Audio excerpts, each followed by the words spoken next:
Hi guys, in this video, I want to show you how to use the text tool.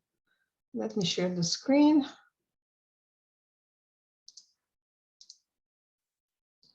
So to use the text tool is really simple. To access the text tool, you need to go to the tools palette. The second tool from the top is the text tool. So to create a new text box, all you have to do is just click on the A here, and that creates for you a new text box. If you want to start typing, just click inside and immediately you will get all the editing tools on the top.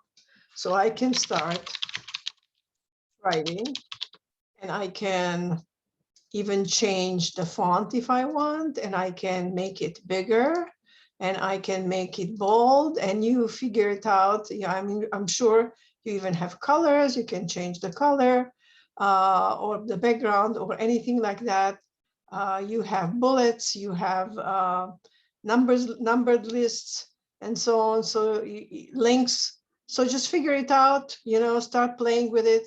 And I'm sure that you'll figure it out. It's really easy. Another thing that I wanted to point out about the text tool is that you can turn almost any text box into little sticky notes. How do you do that? You just click on the three dots here and you go to format item, and that enables you to turn it into a colored little sticky note. And you can choose any color that you want. And then there is something that says mark with pin. And if you click on it, then it will add a little pin, giving you even more the feeling that this is a little sticky note.